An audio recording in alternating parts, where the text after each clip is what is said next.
Good morning, good morning, good morning. Grab your beverage. Look what I found in the cabinet. Since I'm taking an airplane to LA, I thought I would grab this one. I didn't even know we had this one in there. This must be something John put in here. Corsair, fighting, I don't know, a lot of warbird type airplanes. And no, I am going on an airliner. We're not going in a warbird. But I thought it was appropriate. So grab your beverage and join me. This one's going to be quick. Because why? Something is better than nothing. I have about 10 minutes before I have to head out the door. And I thought, you know what? I could blow it off. I could see if I could do it at the airport, or I could take 10 minutes and chat with you. So I want to know, how far in advance do you pack to go on a trip?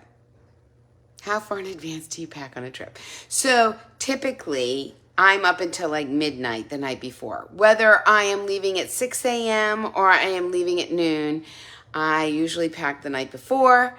And sometimes I'm doing laundry the night before. And I have a friend that packs like a week before. I was like, do you have enough underwear for that? Yeah, like really? Like a week or so before? Now, when I was going to France, I did pack early. It was enlightening. It was something totally and completely different. This time I packed, let's see, today's Tuesday. I packed on Sunday. But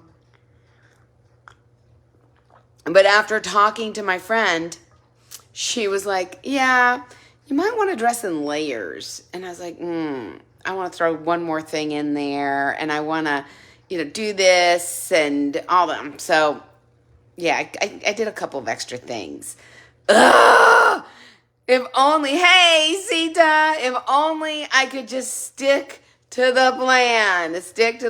But yeah, I threw in an extra pair of slacks and a vest. And I decided to wear this over my tank top. I'm wearing, like drawstring pants.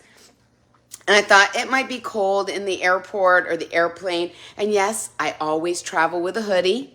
Always travel with a hoodie. So, but I thought, this wouldn't have me have to do that, right? Have to put the hoodie on. So yeah, that's what I'm wearing on the plane. And I am all packed, ready to go. I have made myself something to eat. What else have I done? I'm now having a coffee. And just taking a breath. Do I rush about? I don't feff about, Sita. I rush about working, getting everything done. This morning I decided to wear this, and I ironed for the first time in like a decade because my shorts and everything were all like a wrinkled mess. And what was the one thing I didn't iron? The shirt. It was literally a wrinkled mess. And so I took 5 minutes and I ironed my shirt this morning to be able to wear it. And you know what goes through my head? I was like, Amy, are you sure you want to drink that coffee? What happens if you spill it on your white outfit? Oh, the things that go through our heads. I'm not spilling it. And you are my witness. But I constantly think of worst case scenario. Yes or yes. I always think of, all the things that could go wrong. And so I give myself plenty of time. I, want to make sure that everything runs smoothly because, look, I can't guarantee a smooth day. But I can do what I can to do my best to ensure that it goes that way with the things that are in my control. Like not rushing, not getting up late and rushing about, or making sure I have my coffee, making sure I have my supplements.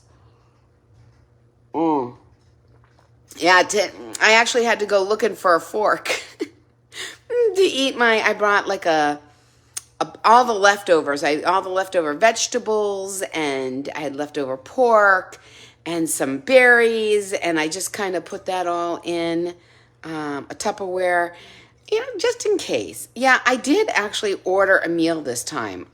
John said that there was a rockfish that was an option. It's like, is that going to be a rubbery piece of shoe leather, or is that going to actually be good? I'll report back. That's what I ordered. I had that, or I had the steak. And I said, which one should I choose? He said the rockfish. So we'll see. We'll see how that is. But just in case, I have something to eat. And I'm actually thinking about throwing in some nuts into my bag just in case. Because you just don't know. What happens if it gets diverted? Now, luckily, here in the States, I can usually find at least nuts in a newsstand kind of a place. But I'll just throw a couple in there in my bag just to be on the safe side. And then I'll be on my way. I am stopping on my way to return some of the samples for the bathroom. I have talked to a couple of decorators. It's very interesting how very different they work. Did I tell you that one? Oh my gosh. Hold on to your panties. This one, I think I may have told you. But if I didn't tell you or you didn't see it, I'm going to tell you again. So I put a post in a group, and I got a lot of people recommending this one decorator. Now, I think I met one of her staff members at a networking function last year. And if I remember correctly, they were really out of the ballpark expensive. Ridiculous expensive. But everybody kept recommending this woman. So I decided that I was gonna reach out and connect with her, which I did. And she sent me a link to her website and all of that. I went on there. She has a 2-room minimum, and each room, $100,000. I was like, are you smoking crack? Do you realize that people struggle to just buy a house? I'm like $100,000. I'm not building a house, lady. I'm remodeling a bathroom that's already in a house. Really? Really? Way out of the ballpark. So I said, I'm sorry, I'm not a match for you. And I talked to a couple of others. Yeah. And I have one more. I have one more person to talk to. And then I will make my decision on who to work with. And I'm confident that the person I choose will be able to successfully help me do the thing that I want to do. And it's very interesting. What you put out in the world is what you get. Because if you've been following me or listening for a while, you know that I talk all about adult friendships and about how hard they are to find and foster, and what components are necessary to create a friendship. And if you missed that, I have 4 minutes and counting. If you missed that, you need to have somebody at the same stage of life, typically. Now, this isn't set in stone kind of rules, but it helps to have somebody that's in the same stage of life, somebody that is close in proximity, and somebody who has the time to invest, because it takes something like 70 hours to cultivate a friendship. And many people might be in my proximity, but they're not in my stage of life. Or they're in my stage of life and my proximity, but they don't have the time to invest. Yes? Yes. And so yesterday I was on a call with somebody, and at the end, she actually said to me, look, I'm intentionally looking to foster some new friendships. Would you be interested? I was like, Yes. Yes, I would be interested. She was fascinating. She was at the same stage of life. She's not like right next door, but she's within driving distance and willing to drive and have the time to do it. Because she has no kids, she's single, she's starting a business. And she's about my age.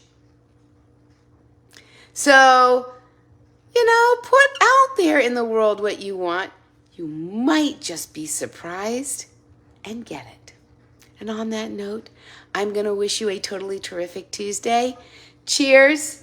Make it a great day. And I will be sure to check in with you tomorrow, my friend. See ya.